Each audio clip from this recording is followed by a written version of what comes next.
Olha só, gente, a OMS, a Organização Mundial da Saúde, discute vários assuntos atualmente. A obesidade, por exemplo, um grande problema para o mundo. Mas e aí? E do ponto de vista jurídico, como funcionam todas essas polêmicas no mundo da saúde? Como o Brasil encara isso? Como os outros países fazem para conseguir dar qualidade de vida a seus pacientes? São vários assuntos, né? Várias perguntas, mas hoje nós teremos as respostas. Nossos convidados hoje para esse debate muito importante que chama a atenção do mundo todo são os doutores, advogados Dionísio Benfeld e Natália Soriani. E temos também conosco a doutora Juliana Rampani, especialista em saúde, e que nós vamos conversar. Começando agora, a gente jogando aqui a primeira pergunta sobre cirurgia bariátrica. E eu vou falar de uma experiência pessoal que eu tive como repórter, né? Um repórter que eu cobria a área de saúde, né? Nos anos 2000. E a cirurgia bariátrica estava no auge. Isso muito antes da gente falar das canetinhas de Ozempic, canetinhas aí emagrecedoras, etc. e tal.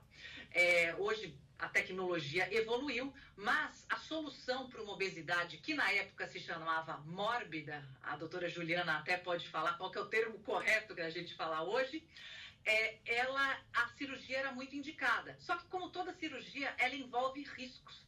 E muitos processos também jurídicos, né, de pessoas, de pacientes entrando no SUS, querendo que a cirurgia fosse bancada pelo poder público, e o médico tinha aí que dar o laudo. Não, esse realmente tem um motivo para fazer a cirurgia, este outro nem tanto, pode fazer com um programa de nutrição. Eu queria começar com a doutora Natália Soriani a respeito dessas ações que tramitaram a respeito de cirurgia bariátrica e por que isso foi algo que mexeu muito com os advogados na última década, doutora? Boa tarde, tudo bom? Na verdade, o que acontece? Os planos de saúde, na sua grande maioria das vezes, eles negam as cirurgias bariátricas sob um argumento de um olhar muito restrito a respeito das normas e indicações do CFM. Então, acaba acontecendo de ser necessária uma judicialização muito grande para que as pessoas tenham acesso a esse tipo de cirurgia, porque hoje o Brasil é o segundo país mais obeso do mundo, e o método ainda mais eficaz para perda de peso ainda é a cirurgia bariátrica. Só que os planos negam a cobertura, ou porque as pessoas supostamente não atendem o IMC que a lei determina, ou porque não cumpriram todos os requisitos de tratamentos anteriores, e aí acaba virando uma grande judicialização desse tipo de ação. Doutor Dionísio, e Sim. como é que o senhor lidou com esses processos da bariátrica, por exemplo, porque tem muita gente que não pode demorar para fazer certos tipos de cirurgia. Como é que o senhor lidou com isso nessa última década? Bom, existem pessoas que têm a necessidade de cirurgia bariátrica e têm, além da obesidade, doenças associadas, têm comorbidades. Então, como, por exemplo, hipertensão, um exemplo, ou doenças cardíacas, enfim. Isso faz com que a urgência seja exacerbada. Então, no próprio SUS, a urgência deveria funcionar como um mote para a cirurgia bariátrica mais célere, mas a gente sabe que não acontece. As pessoas continuam mesmo com doenças associadas graves, esperando muito tempo.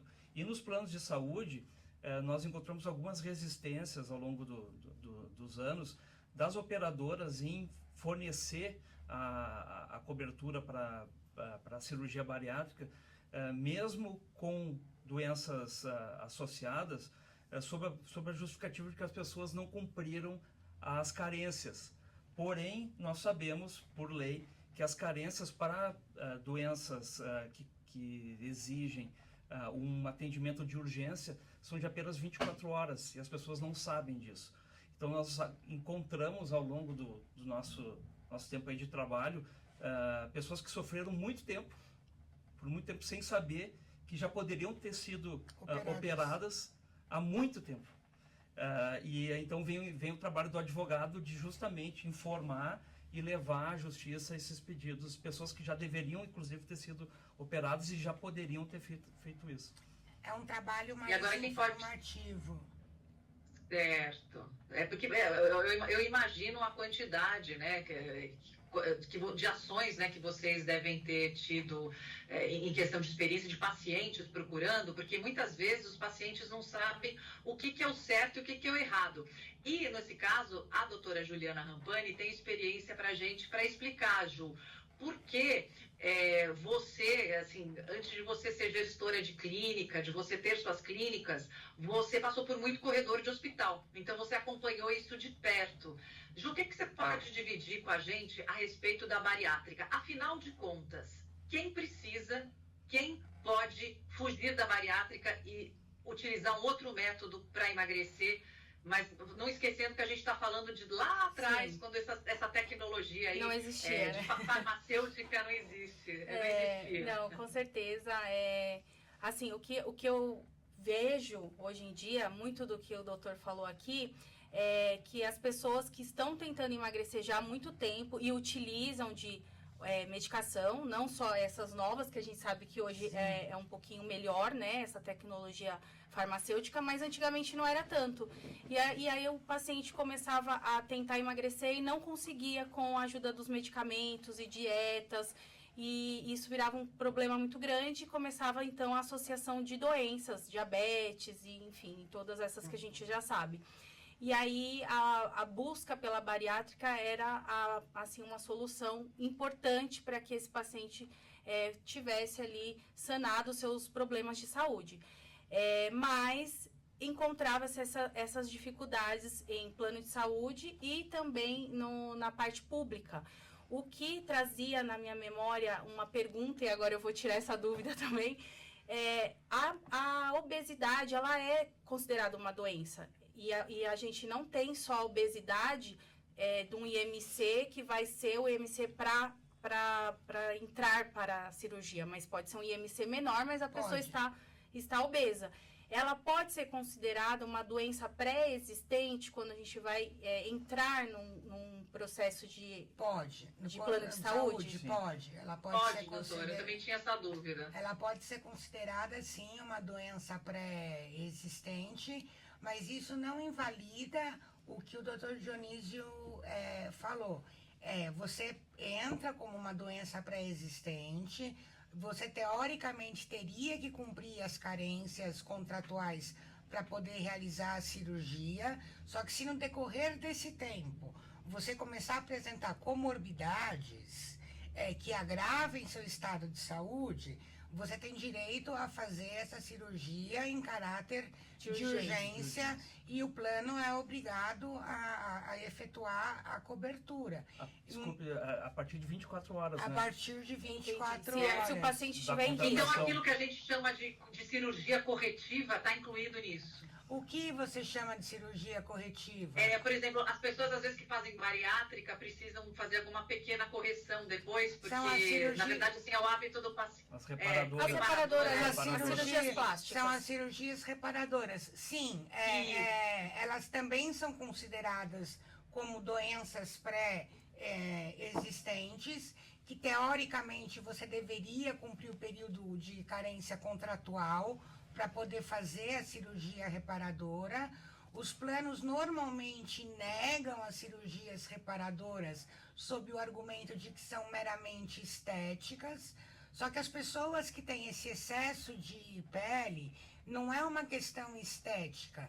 Você está lutando para melhorar a qualidade da tua vida. As pessoas têm assaduras, inflamações subcutâneas, feridas, mau cheiro. Então, dependendo da situação, nesse prazo que o Dionísio disse, de 24 horas, você também consegue uma liminar para fazer uma cirurgia reparadora após bariátrica. Tem a questão, inclusive, emocional associada, né? É. Que uma pessoa paciente, por exemplo, em depressão em razão Do excesso do de excesso de pele. pele, né, que vem prejudicando o desempenho no trabalho, nos estudos, né, a interação social. E também se essa parte comprova- própria de saúde, né? Porque a OMS coloca que a saúde é um estado muito maior do que a ausência de doença. E essa questão psicológica É fundamental, muito importante, é muito importante. né? Tem que ser levado em consideração. Essa que eu discuto, viu, Psicofísica, doutora né? Natália, doutor Giane, sempre com a Ju, com a doutora Ju,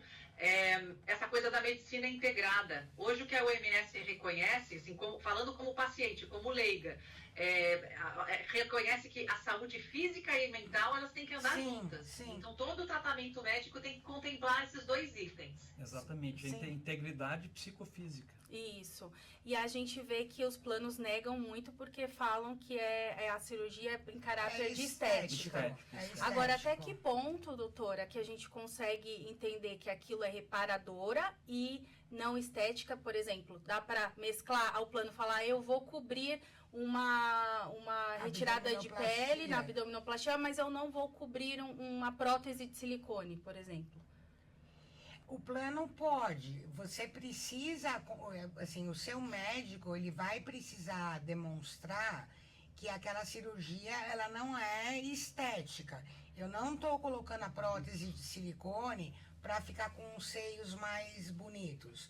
Eu estou colocando a prótese de silicone, por quê? Por conta do excesso de pele, meu seio ficou flácido, meu seio ficou caído. Isso gera consequências físicas, como assadura debaixo do seio, como mau cheiro, gera consequências psicológicas no que diz respeito à minha autoestima, na minha imagem que eu tenho de mim mesma como mulher.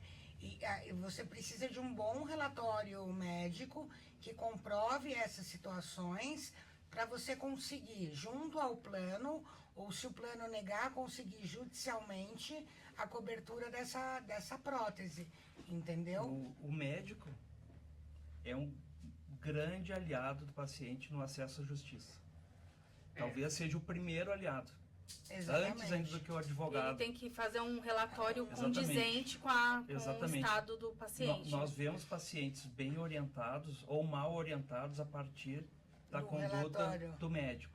Então, o médico abre portas no sentido de orientar a busca, você tem ou não tem direito, orienta, e a partir da orientação do advogado, o médico é essencial no fornecimento de um relatório médico que justamente inclua as informações que vão ser levadas à justiça. Então, se não houver essas informações sobre a eficácia do tratamento, as condições atuais de saúde, a urgência, principalmente, a condição emocional, dificilmente vai se conseguir o sucesso E precisa de judicial. relatório, por exemplo, de um psicólogo junto, ou só o relatório do próprio médico plástico? Para a cirurgia bariátrica, a gente precisa. Mas para a plástica não precisa? Meramente plástica, para a reparadora... A reparadora da cirurgia bariátrica. Não necessariamente, porque já é reconhecido pela STJ que as reparadoras são cirurgias obrigatoriamente cobertas pelos planos.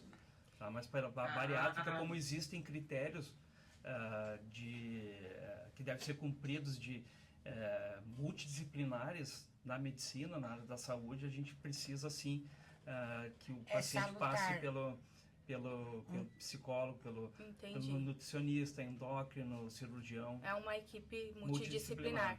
E esse médico, por exemplo, no caso que é a reparadora, ele pode, por exemplo, ficar com receio de fazer estar sempre fazendo esses relatórios, porque os médicos geralmente eles se especializam em algo. Então tem médicos que é especialista em cirurgias reparadoras para esse público. Ele pode ficar com receio de ser mal interpretado ou mal visto como uma fraude dentro do plano de saúde, fazendo esses relatórios? Infelizmente, acontece. Infelizmente, isso acontece bastante. É mesmo? Os médicos têm... Não posso, evidentemente, generalizar, mas a gente vê na nossa prática de escritório, né, com os nossos clientes, quase que diariamente médicos com temor de dar bons relatórios médicos, porque vão ser pressionados lá na ponta pelas operadoras e de plano de seguradoras. saúde. Mas isso é muito preocupante, porque assim, os preocupante. maus médicos, os maus exemplos que saem na mídia, por exemplo, contaminam os bons médicos, que precisam realmente fazer um relatório para favorecer o paciente nessa causa. Exatamente. Olha só como esse tipo de coisa, como é importante essa nossa discussão. E não é favorecer, na verdade, é relatar a verdade. É um direito relatar a dele. Mas verdade. tem, Exatamente, ele é o médico, né? Mas- A pessoa que a gente mais confia. Inclusive. mas tem uma diferença muito grande da postura médica entre os médicos que trabalham para operadoras de planos de saúde, médicos que são credenciados de operadora de plano de saúde e médicos que não são credenciados de operadora de plano de saúde. Assim, é uma diferença Por exemplo, doutora gritante. Natália. O médico que é credenciado a uma operadora de plano de saúde, ele normalmente ele dá relatórios vagos, sem grande precisão, sem muitos detalhes técnicos, sem descrever a situação psicológica do paciente, relatórios que para você conseguir a aprovação, na verdade, uma decisão liminar para esse tipo de cirurgia, torna o trabalho do advogado muito mais muito mais complicado, entendeu? Nesse caso, doutora, que aí a pessoa não tem condição de estar indo num médico particular para obter um relatório robusto e procura um advogado, o que você orienta esse paciente a fazer? Olha, para te ser bem honesta, o que a gente orienta quando vem um relatório falho desse é o quê? É procurar um médico de novo. Nós orientamos quais são as informações necessárias para o relatório, o que está faltando e pedimos para que o paciente retorne em consulta ao médico e peça para que ele inclua essas informações. Ou então passar por um médico particular e pagar uma consulta de um médico particular pedindo o mesmo relatório médico, mas para um médico particular. Porque os médicos do convênio, eles não dão o relatório. E o paciente, ele pode entrar com um processo contra o convênio se ele tiver que pagar um médico particular para obter um relatório mais robusto? É uma prova complicada, né, Dionísio? Porque, porque como é que você vai provar que um paciente, médico médico não deu o relatório Por causa do convênio. por causa do convênio? Muito difícil. É muito difícil, assim. É algo que a gente sabe que acontece, mas que nós dificilmente vamos ter como provar mesmo. Então, Mas já conseguiram alguma vez, em algum caso, doutor? Na minha prática, nunca.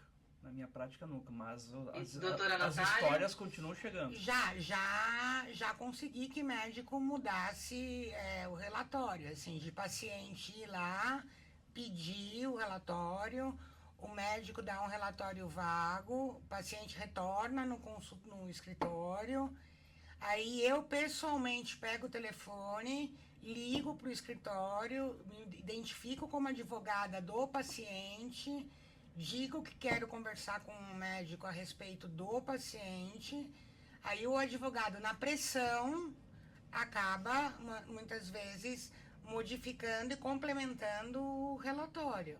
Mas é na pressão mesmo, porque é um advogado que está ligando, porque você começa a fazer questionamentos de uma forma mais incisiva, na pressão. Mas a gente não leva, né, o nosso cliente a um ponto de ter um conflito com o próprio médico, né? Porque aí perde a confiança também, paciente exatamente. médico, né? Provavelmente aquele paciente vai retornar àquele mesmo médico para fazer o tratamento, fazer uma cirurgia, Sim. Enfim. Então, tem que tomar esse cuidado. Tem que ter muito porque é uma cuidado, relação, bem delicado. uma relação entre o médico e o paciente, tem que ser uma relação muito de confiança, né? E é uma relação delicada. Sim. Assim, você tem que forçar a mão, mas também não pode apertar demais para não espanar, entendeu? Você força. E todo médico tem que ser psicólogo, advogado também tem que ser. No caso agora que nós temos medicações para esse tipo de situação de obesidade mórbida, já temos estudos que comprovam aí o Mounjaro, por exemplo, que faz essa diminuição do peso tão quanto a bariátrica?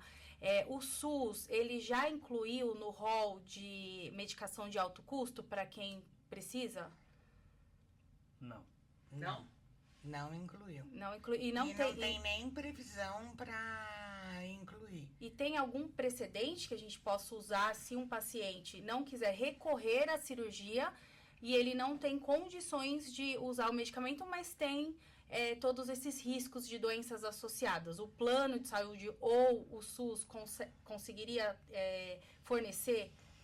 Tem uma série de requisitos, né, para serem cumpridos, porque a gente está falando tanto de SUS como de planos de saúde, nós estamos falando em listas pré-elaboradas em que há procedimentos, medicamentos, enfim, eventos, que são chamados eventos, né, em saúde, que são de cobertura, vamos dizer assim, obrigatória. Aquilo que não está em lista é mais difícil, tá? Mas não é impossível. Então nós temos que normalmente... Mesmo para o diabético, doutor, esses remédios? A mesma coisa. Se não estão em lista, nós temos que fazer uma prova robusta da eficácia desses medicamentos. Nós temos que fazer uma prova robusta da necessidade específica daquele medicamento e não de outro que esteja nas listas. Porque um medicamento que não está na lista foi prescrito pelo médico e não algum que já está em listagem. Isso tem que ser bem especificado em relatório médico. Então, o pedido tem que ser muito bem fundamentado em técnica médica. Se nós não tivermos isso, dificilmente nós vamos conseguir. O relatório e além disso, é fundamental. O relatório do médico em todos os casos, né? Em todos os casos, o relatório médico é fundamental. E no SUS tem mais uma situação, que no SUS, se o medicamento não está em lista, o paciente, para obtê-lo junto ao SUS, tem que ter também incapacidade financeira. Se for alguém que tem capacidade financeira de comprar, ele não consegue obter o medicamento que está fora de lista. Você precisa comprovar que você é Incapacidade pobre financeira. na acepção real do termo. Aqui no Brasil, infelizmente, a gente tem uma parcela grande da população que, de fato, não tem condições de ter acesso a um medicamento como esse, que é tão moderno e já ali comprovadamente um medicamento que funciona para essa obesidade. Tá R$2.700. Por aí, então é muito se você entrar no benefício do laboratório, vai para 1.700, 1.800. Sim, e muitas vezes a pessoa recebe um salário, né? E isso para um mês. Exatamente. É muito, muito caro. Mas o problema é que ele está em falta também. Você não encontra em nenhum lugar para comprar. E aí fica um pouco contraditório com o que o SUS prega, né? Que é a saúde para todos. A saúde para... E aí, como é que você vai entregar a saúde para todos da melhor forma se as pessoas não têm acesso ao melhor tratamento, né? Sim, mas eu acredito, por exemplo, no caso do Mounjaro, especificamente falando, né? Talvez no caso de um diabético, né, com um relatório médico bem fundamentado, por que esse medicamento? Por que o Mounjaro? Por que não um outro tipo de insulina? Por que esse tipo de medicamento? Com relatório técnico bem fundamentado, você provando que você é pobre. Existem estudos robustos. Eu acredito que é possível, sim. Pode ser possível. Mas para a obesidade seria mais difícil, né? Porque, de fato, por mais que seja uma doença, as pessoas encaram ainda como uma parte estética, né? A questão não é nem de você encarar como uma parte estética. A questão é que é o uso do medicamento off-label. O medicamento, ele não foi feito... para emagrecer. Na bula dele já tem a indicação eu nunca li a bula do Mounjaro. Na bula dele veio a indicação. Tem a indicação para o uso uso para perda de peso, juntamente com uma dieta, né? De restrição de calorias. Melhor ainda, se tiver a indicação de que é para perda de peso, o teu argumento vai ser qual? Olha, já usei Ozempic, Sim. já usei não sei o que, já usei não sei o que lá, já fiz regime, já fui para Exatamente. spa, já fiz tudo quanto é tipo de tratamento e não quero fazer um tratamento tão invasivo como uma cirurgia bariátrica e como última alternativa, eu estou usando esse Ou eventualmente a medicamento. própria cirurgia talvez possa ser... Não há possibilidade da Gente, pessoa olha, fazer. sinceramente, não tudo que é recomendável, invasivo, né? eu preferiria evitar. Eu, assim, só se o médico falar, Sônia, não tem jeito, tem que fazer. Esse negócio de tomar anestesia, entrar na faca, a Ju sabe como é que eu sou medrosa, tem exame preventivo. Mas Nossa às senhora, vezes olha, para fazer colonoscopia, endoscopia, precisaram me amarrar. Mas às vezes a são pessoa não ótimas. pode mesmo fazer, né? Porque tem os casos que ela ainda não chegou no IMC pré-estabelecido para essa cirurgia e tem os casos que ela está tão acima e com tanta comorbidades adjacentes à doença em si, que é a obesidade, que ela precisa emagrecer para fazer a própria cirurgia. Sim, mas isso na verdade acaba sendo porque quando você faz a cirurgia bariátrica, eu tô te falando porque eu já fiz, né? A cirurgia bariátrica. Quando você faz a cirurgia bariátrica, você reduz a tua capacidade de ingestão de alimentos. E muitas vezes você ingere uma quantidade grande de alimentos por ansiedade, nervosismo, compulsão, essas coisas. Olha eu levantando a mão.